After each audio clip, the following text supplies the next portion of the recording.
आपल्या मनाची अशा प्रकारे अवस्था झालेली असते की बऱ्याच वेळास एखादी गोष्ट वाईट आहे किंवा आपल्यासाठी योग्य नाही ही समजून देखील किंवा त्या गोष्टीची चाहूल लागून देखील आपण त्या गोष्टीपासून परावृत्त होत नाहीत, त्या गोष्टीपासून आपण दूर जात नाहीत. जेवढं होईल आपल्याला वाईट गोष्टीमध्ये जास्त रस निर्माण व्हायला चालू होतो. या आपल्या अशा मनाच्या अवस्थेमुळे बऱ्याच वेळेस आपण वाईट गोष्टीच्या नादी लागून आपलं सुंदर असं आयुष्य नष्ट करतो. वेळेवरच आपण ह्या गोष्टींना आळा घालत नाही, त्यामुळे आपल्या आयुष्याचं, आपल्या शरीराचं, संपत्तीचं, आपल्या कुटुंबाचं अतोनात नुकसान होतं. परंतु यापासून आपण कसल्याही प्रकारचा बोध घेत नाही किंवा त्या प्रकारचा प्रयत्न देखील करत नाही. आपलं मन कसं असावं यावर एक बोधकथा आहे. या बोधकथेमध्ये एक वृद्ध माणूस असतो. त्याच्यासोबत तो एका जंगलामध्ये एकटाच राहत असतो. त्यासोबत एक कासव राहत असतं. हा वृद्ध माणसाचा कासवावर फार अतोनात जीव असतो. हे दोघंही एकमेकांसोबत एकमेकांना पूरक अशा प्रकारे राहत असतात.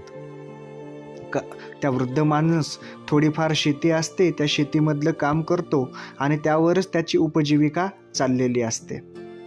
त्या माणसाजवळ जास्त अपेक्षा किंवा त्याला जास्त कोणत्या गोष्टीचा खर्च नसतो, त्यामुळे त्याला त्याच्या शेतीमधून जेवढं काही पिकल तेवढं पुरेसं असतं. बऱ्याच वेळेस तो आपल्या गोष्टीतून, आपल्या कमवलेल्या पैशातून थोडासा दानधर्म करून आपल्यासाठी थोडा पैसा राखून ठेवत असतो. परंतु तो कासवाची देखील तेवढ्याच प्रकारे काळजी घेतो. मोकळ्या वेळेमध्ये आपलं मन, आपले मनोगाथा हे कासवासोबत बोलत राहतो. त्यामुळे आजूबाजूचे इतर गावातील लोक त्याला वेड्यात काढत असतात. काय हा विचित्र माणूस आहे, कासवांसोबतच ह्या बोलत बसतो. परंतु त्या माणसाची आणि कासवाची गट्टी फार जमलेली असते. एके दिवशी त्या गावातीलच एक माणूस त्या वृद्ध माणसाकडे येतो आणि त्याला सहज इकडच्या तिकडच्या गप्पा मारत बसतो. ह्या सगळ्या गप्पा मारून झाल्यानंतर तो त्याच्या मूळ प्रश्नाला हात घालतो आणि त्या म्हाताऱ्या माणसाला विचारतो की तू काय वेडा आहेस, असला घाण प्राणी पाळून ठेवलेला आहेस, हा कासव कशाला पाळतोस तू? तेव्हा त्या वृद्ध माणसाला थोडं वाईट वाटतं. ते त्याला म्हणतो की असं नको म्हणूस, मी ह्या कासवाला पाळलेला आहे अशा प्रकारचं काहीच नाही आहे. माझ्या शेताच्या बाजूला एक ओढा आहे, त्या ओढ्यामधून हा कासव इथं आला आणि तेव्हापासून तो इथेच राहू लागला. मी त्याच्या जेवणाची, खाण्याची व्यवस्था केली, त्यामुळे तो इथनं कुठं जात नाही आहे. आणि आता तर आमची गट्टी अशा प्रकारे जमलेली आहे की मी याच्याशिवाय आणि हा माझ्याशिवाय राहत नाही. माझ्या मनातील ज्या काही गोष्टी आहेत, संवाद आहे, आम्ही एकमेकांसोबत करत असतो, अशा प्रकारे आम्ही राहतो. तेव्हा तो माणूस म्हणतो, तू याला कशा प्रकारे बघतोस या कासवाला? तेव्हा तो वृद्ध माणूस म्हणतो, मी या कासवाला माझ्या गुरुस्थानी पाहतो. तेव्हा समोरच्या माणसाला खूप आश्चर्य वाटतं. या कासवामध्ये तू त्याला गुरुस्थानी पाहतोस? काय आहे असं या कासवामध्ये की जेणेकरून तुला यात तुझ्या गुरुचं रूप दिसतं आहे?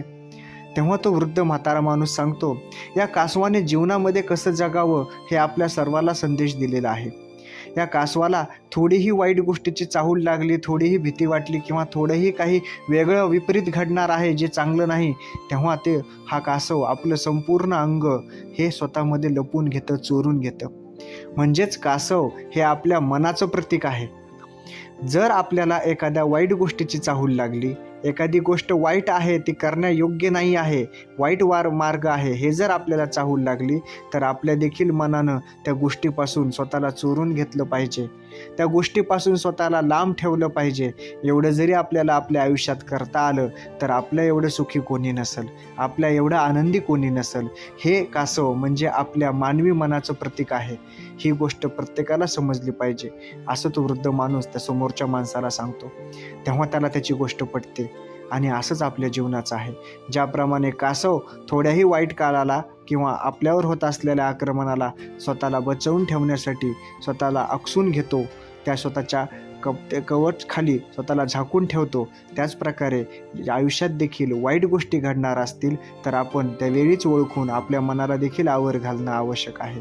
तरच आपलं जीवन